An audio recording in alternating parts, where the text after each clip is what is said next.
Hello guys, Aniso here. Hope you're all having a great day. Today we want to take a look at the POS4 heroes, how to draft them, what exactly is their job, what is the difference between POS4 and POS5, what are the similarities. So what exactly are the jobs of a POS4 hero? Usually, POS4 heroes are played way more aggressive compared to POS5 heroes. For example, the first category, this is like the one that has changed the most, it is the roaming category. On the POS5 video we had like a healing, defensive, babysitting category, while on the POS4 we got roaming heroes. Those are heroes that just want to roam around the map, they want to run around between the lanes and kill people, right? Like the Tusk, for example. If he rotates to the safe lane and he activates his aura spell, everyone gets bonus damage, so he can offer like a lot of kill threat. Same for like the Patches, they want to roam once they hit like level 3, level 4, they want to leave their lane and then try to like hook people in the mid lane. Spirit Breaker, they want to charge around, just try to set up kills, right? Like all of those heroes, they just want to run around the map and try to set up kills for the team. For the other 4 categories, there's not much that has changed, right? It's still the 4 same categories, like the pick off and catch, the team fight, the wave clear, and the strong aggressive laners. It's basically the same categories as in the other video that I already explained right there. It's just some different heroes, right? There are some heroes that fit the POS4 role more than they fit POS5, and then also there are heroes that fit POS5 more than they fit POS4. Why is that? It's pretty simple. Usually POS5 get less farm priority than POS4, right? So POS4 heroes, they will get more items than POS5. Keeping this in mind, we want to play heroes that scale better with items as a POS4 and heroes that scale less with items as POS5. But this does not mean that you could not potentially pick POS5 heroes out of the other video in this role, like as a POS4, if you want to. It's more like the heroes I listed here are more so played as POS4 than they are played as POS5, at least most of them. Okay, so basically there's not much of a difference between the categories itself, besides the roaming, which is like just the more aggressive part, compared to the defensive part of the healing heroes on babysitting heroes on POS5. So I don't think there's much more to explain here, and let's just hop right into some examples. So as a POS4 hero, we will still pick in the first phase, right? So what you want to do is just wait for your POS5 to pick first, and then pick accordingly to the hero he already picked, right? Check out what their weaknesses are, what their strengths are, and then just try to fill in the gaps. It's basically just the same as on the other support role. You just want to check out what your hero can do, what he needs, what he lacks, and then just try to make like a well-rounded pick that fits the rest that the other hero does not offer already. So for the first example, we take a look at Jakiro being picked as your POS5 hero.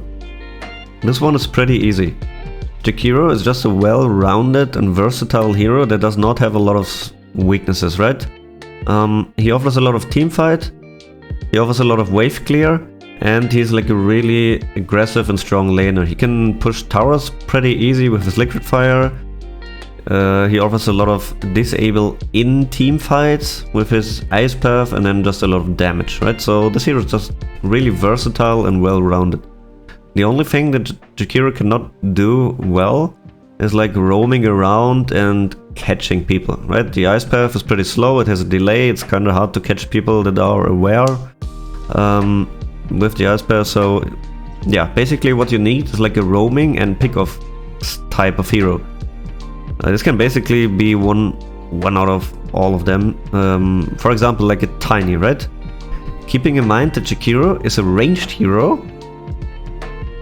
picking a melee hero is probably the better alternative in most situations. You could still pick like a Lion or Disruptor or like Shadow Shaman, for example, those ranged heroes.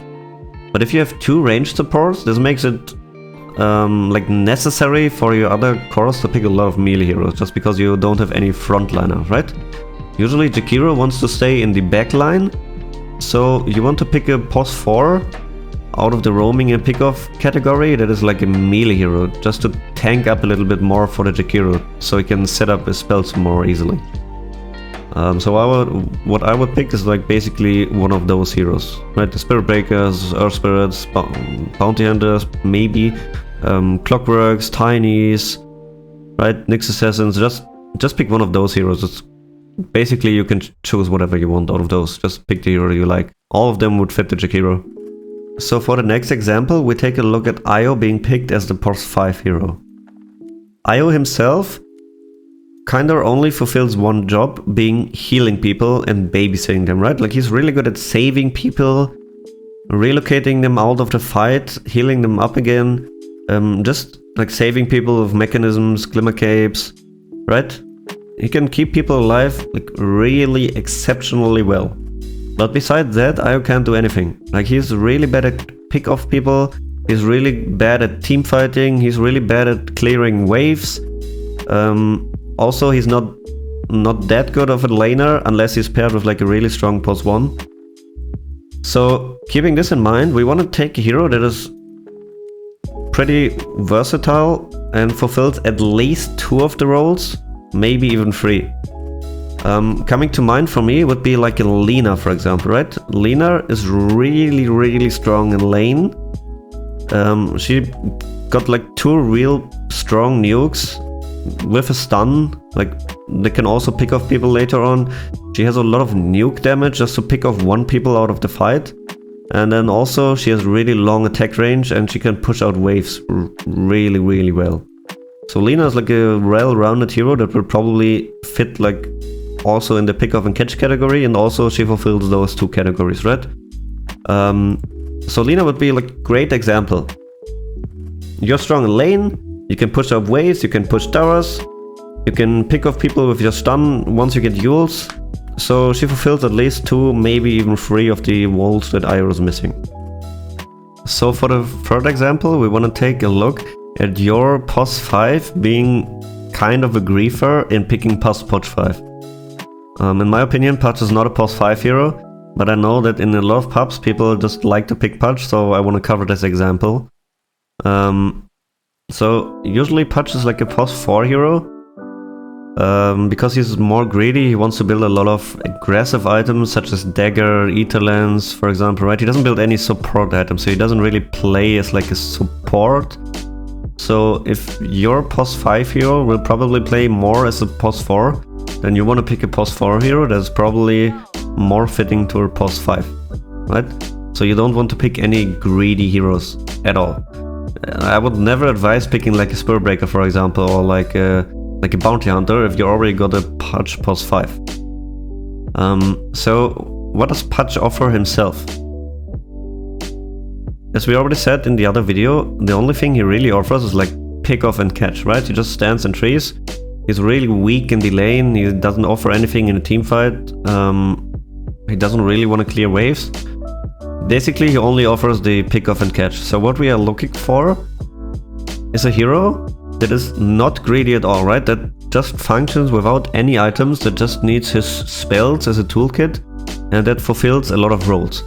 Being, for example, like Snapfire, right? Snapfire is really good at pushing out waves. She's really good in team fighting with her ultimate. Also, she's really strong in lane. So Snapfire could be like a great alternative. Maybe like a Grimstroke, right? Grimstroke can also win a lot of lanes paired with the right offlaner at least. Also, he has great combo with the ultimate of Pudge, right? If you bind people, Pudge will eat them. Usually Grim also doesn't need any items. You could Inkswell the Pudge, for example, right? You want to also take a look at like synergies between your heroes as well. Another hero that would come to mind for me is like a Venomancer, for example. Venomancer itself being really strong in lane, also offering a lot of wave clear with the wards, offering a lot of tower push, tower defend with the wards, and then also being pretty good in teamfight with his ultimate. He can potentially complement the Pudge pretty well, especially with the vision the wards provide, right? If you plant a lot of wards, like the Plague Wards of Venomancer itself, and then also some normal Observer Wards, you can give a lot of vision for Pudge to get good hooks. The only thing this combo kind of lacks is like a stun. So if you pick a hero without a stun, with a patch together, you definitely need your other heroes to pick some stuns. But besides that, I think Venomancer probably has pretty good synergy with patch. Just to sum up, the drafting itself is not that much different between POS 4 and POS 5. There are some different heroes, and POS 4 in general are a little bit more greedy and a little bit more aggressive. But besides that, basically picking POS 4 and POS 5 just works the same. You basically want to cover the same roles. You got the same information provided, so there's not much of a difference, and you can probably interchange all of the POS 4 and the POS 5 heroes if you would like to. Thank you guys for watching the video. I hope you learned something. Write down in the comments below if you have any suggestions for future videos. Feel free to join me on Twitch, the link is also in the description down below. See you guys, have a nice day.